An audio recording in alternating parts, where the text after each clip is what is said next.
Hai hai hai. Selamat datang kembali di channel Min Donghua. Kali ini kita akan melanjutkan cerita Donghua, Battle Troop di Heaven. Pada saat ini warna kulit Suryu berubah ketika perasaan krisis yang kuat ini menyelimutinya, seolah-olah dia merasakan nafas kematian yang kuat menghampirinya. Oleh karena itu dia tidak berani gegabah untuk memblokir serangan Xiuyan. Kemudian Suryu segera mengeluarkan seteguk esensi darah dan langsung berubah menjadi pilar angin berdarah di depannya untuk menghentikan Xiuyan. "Cepat, selamatkan saya!" Teriakan Suryu tiba-tiba bergema dengan sangat nyaring. Hanya saja area pertempuran diblokir oleh Tianwu dan 3 monster, sehingga para pasukan Taisu tidak dapat membantu. "Siapapun di antara kalian yang berani maju ke depan, saya akan segera memakan kalian." Tepat ketika para pasukan Taisu ingin maju untuk membantu Suryu, buaya tiran meraung dan marah. Adapun Tianwu, dia hanya berdiri di belakang 3 monster itu, seolah-olah dia adalah seorang raja iblis di depan bawahannya. Namun meskipun auman buaya tiran efektif, tapi sebenarnya yang paling mereka takuti adalah Tianwu yang paling kuat. Jadi tidak ada yang berani mengucapkan sepatah kata pun, bahkan tidak ada yang berani maju ke depan. Keluar! Sebuah suara ledakan bergema saat tinju Xiuyan mengenai pilar angin berdarah. Meskipun pilar angin ini tidak memiliki tubuh, namun penghalang yang dibentuk oleh angin kencang tidak dapat ditembus, bahkan dapat bisa membuat saluran. Saat berikutnya, sosok Xiuyan bergegas keluar dari pilar angin dengan kecepatan luar biasa, dan tinjunya akhirnya mendarat di dada Suryu dengan suara teredam. Bahkan ada suara retakan tulang di sekujur tubuh Suryu. Sekarang, Suryu tidak memiliki pelindung angin. Jadi Xiuyan tidak perlu khawatir dan dia hanya perlu mengerahkan seluruh energinya untuk membunuhnya. Pada saat yang sama, di bawah kekuatan tinju lengan ledakan dan 6 keinginan Xiuyan, Suryu langsung memuntahkan seteguk darah bercampur organ dalam yang rusak. Wajahnya tiba-tiba menjadi pucat tanpa bekas darah, yang menunjukkan pukulan Xiuyan memang benar-benar melukainya. Namun, gagal membunuh Suryu secara langsung karena dia memiliki pelindung tubuh bagian dalam. Jika tidak, pukulan tadi sudah cukup untuk membunuhnya. Saat Xiuyan melihat tinjunya menghantam tubuh Suryu, Xiuyan jelas merasakan sesuatu yang keras memblokir sebagian besar kekuatannya. Segera, Suryu menembak ke belakang dengan sangat cepat, dan saat Xiuyan melancarkan pengejaran cepat, Suryu yang terluka parah berjalan di atas angin, yang membuat kecepatannya juga meningkat dengan sangat cepat. Hanya saja saat ini Suryu sudah berada di ujung kekuatannya. Tepat ketika Xiuyan sedang mengejar Suryu, tiba-tiba kepala harimau Tianwu bermuka 8 mengangkat kepalanya dan mengeluarkan beberapa aura tiran. "Anak manusia, setidaknya ada 2 orang tingkat keempat yang datang. Jika Anda tidak pergi sekarang, saya khawatir Anda dan saya tidak bisa pergi." Saat ini, Tianwu tiba-tiba mengirim pesan ke Xiuyan. 5 aliran? Hanya 5 aliran? Saya pasti bisa membunuhnya."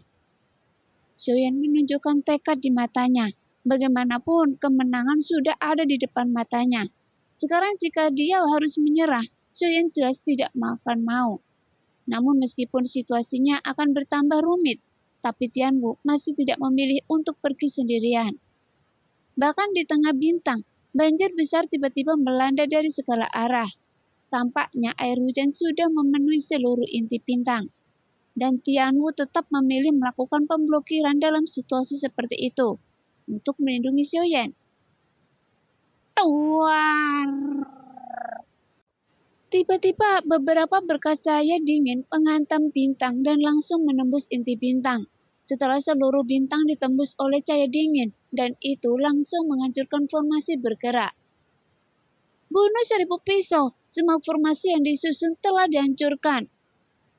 Suara Guyan tiba-tiba terdengar, yang membuat pikiran Xiuyan menjadi kosong untuk beberapa saat. Kemudian saat dia melihat Suryu, Xiuyan langsung memikirkan sebuah kata umpan. Dan Suryu adalah umpan untuk menariknya. Dengan cara ini ada kemungkinan identitas Xiuyan telah terungkap. Dan ini dilakukan hanya untuk melakukan pengepungan dan penindasan. Mereka datang. Sekarang Anda akan mati. Anda sebagai jantung sensi masih terlalu lemah seperti batu giok. Seringnya muncul di wajah bocah Suruyu. Namun saat sudut mulutnya terangkat, ekspresi wajahnya tiba-tiba menegang. Saat melihat Soyen melangkah maju dengan telapak kakinya, sehingga cahaya di matanya berputar hampir runtuh. Segera kelima jari Soyen berubah menjadi cakar dan langsung ke arah jantung Suruyu. Pada saat yang sama, sebuah cahaya dingin juga menyapu ke arah Soyen dengan ganas, sehingga perasaan krisis yang sangat kuat langsung muncul di hati Soyen. Namun Soyen tetap tidak berhenti. Tiba-tiba suara peringatan Tianwu terdengar di benak Soyen lagi. Bahkan Tianwu sudah muncul di atas kepala Soyen untuk memblokir serangan mendadak ini. Segera Soyen menusuk dada Suruyu dengan tangannya untuk menangkap hati emas keabadian Dewa Suruyu dan meremasnya. Kemudian Soyen tiba-tiba membuka mulutnya dan kekuatan melahap yang agung melonjak dengan gila-gilaan. Pada saat yang sama, gumpalan nyala api langsung menyelimuti jantung emas Suruyu di telapak tangan Soyen. Sehingga Suruyu yang ingin memperbaiki tubuhnya tiba-tiba menjerit melengking. Bagaimanapun sekarang sudah terlambat baginya untuk pulih. Karena meskipun ada lubang berdarah di dadanya, tapi tubuh bagian bawah sudah hilang. Dan semua berubah menjadi kabut darah emas. Kemudian ditelan oleh avatar jangkrik emas. Selamatkan saya! Tolong selamatkan saya! Saya tidak ingin mati! Saya tidak ingin mati! Suruyu meraung dan panik. Tetapi suara itu tiba-tiba berhenti di saat berikutnya. Karena nyala api Soyen mengalir ke mulutnya, sehingga membuatnya benar-benar tidak bisa berteriak. Dan akhirnya, tubuhnya ditelan oleh jangkrik emas. Namun Suruyu adalah keabadian dewa tingkat ketiga yang kuat, karena dia telah membuka 4 sumber asal, sehingga konsumsi avatar Cinchan juga tidak sedikit. Jadi setelah melahap Suruyu, Rana avatar Cinchan juga bisa mencapai tingkat ketiga. Tapi karena Soyen belum menembus keabadian dewa, Soyen tidak dapat merasakan 4 kekuatan sumber asal Suruyu. Jadi meskipun Rana avatar Cinchan secara kasar sudah menembus tingkat ketiga, tapi ketika Soyen menggunakan kekuatan ini, itu masih sangat tidak jelas. Sehingga Soyen hanya bisa merasa kekuatan meningkat. Tapi saya tidak tahu dari mana kekuatan itu berasal. Pada saat ini, akhirnya Suruyu berhasil dilenyapkan oleh Soyen, sehingga jiwanya menjerit kesakitan. Tapi sebelum dia bisa keluar, jiwanya ditarik ke dalam panji penekan jiwa oleh Soyen. Dan jiwa-jiwa yang dikumpulkan dalam panji penekan jiwa ini, semuanya adalah jiwa-jiwa orang kuat dari Taizu.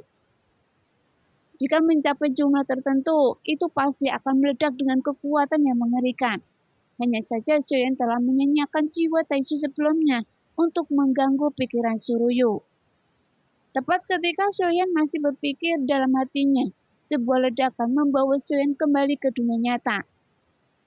Senior, apakah kita masih bisa pergi? Segera Soyen mengirim pesan ke Tianwu. Sekarang, banjir di sini hampir penuh dan saya khawatir tidak ada peluang untuk melarikan diri. Bagaimanapun mereka memiliki orang-orang yang mendadikan aturan ruang, sehingga tempat ini telah diblokir.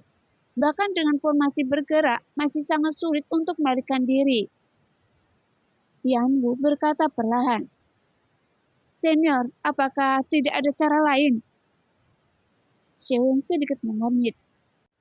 Setelah kita bergerak beberapa saat, baik itu menggunakan formasi bergerak maupun formasi ruang, formasi tersebut akan dihancurkan oleh pancaran cahaya dingin. Segalanya tampak telah direncanakan dengan sangat baik, dan sekarang adalah kesempatan terakhir. Tapi karena Anda memilih untuk membunuh, maka Anda ditakdirkan untuk tidak bisa pergi. Kata Tianwu dengan tenang. Apakah senior punya tindakan pencegahan? Soyen terus bertanya, sambil melihat pancaran cahaya di sekelilingnya yang menembus inti bintang. Tidak, tapi sepertinya mereka semua ada di sini untuk Anda. Jadi karena ini adalah pilihan yang Anda buat, sekarang Anda hanya bisa mengandalkan diri sendiri. Kata Tianwu dengan nada suara tenang. Namun, bukannya dia tidak ingin membantu Xiaoyan. Seperti yang dikatakan, ini adalah pilihan Xiaoyan. Pada saat ini, selama percakapan antara keduanya, seluruh bintang mulai bergetar hebat. Segala sesuatu di depannya tiba-tiba mulai terdistorsi, seolah-olah seluruh ruangan ini sepertinya dibelah. Kemudian tiba-tiba berubah dari kegelapan menjadi terang dalam sekejap. Xiaoyan beraksi dan melihat sekeliling. Ternyata mereka berpindah dari inti bintang ke permukaan. Saat ini, ada sosok gelap melayang di atas kepala Xiaoyan. Bahkan sebelum Xiaoyan bisa membuka mulutnya, tiba-tiba ada sebuah getaran di sekeliling ruangannya. Sepertinya dia telah terjepit di tengah. Seolah-olah dia bisa dihancurkan oleh ruang ini kapan saja. Kemudian sebuah tekanan tak terlihat menyelimutinnya. Bahkan tanpa Xiaoyan dapat bereaksi, tubuh Xiaoyan tiba-tiba meledak. Kemudian sebuah lubang berdarah pecah di dada Xiaoyan, punggung dan kaki. Daging dan darah berceceran di sekujur tubuhnya. Meskipun Anda terlalu lemah, tapi Anda bisa membunuh banyak pria kuat dari Taisu saya. Tiba-tiba terdengar suara dingin. Kemudian beberapa tatapan orang kuat langsung menyelimuti Xiaoyan, yang membuat Xiaoyan yang tidak bisa menahan tekanan berat. Tiba-tiba memuntahkan darah. Bahkan pembuluh darah di dadanya muncul, seolah-olah semua bantuannya sudah habis sekarang. Nah, demikianlah cerita hari ini. Terima kasih yang sudah menonton video Min Earth sampai selesai. Sampai jumpa di video selanjutnya. Bye-bye.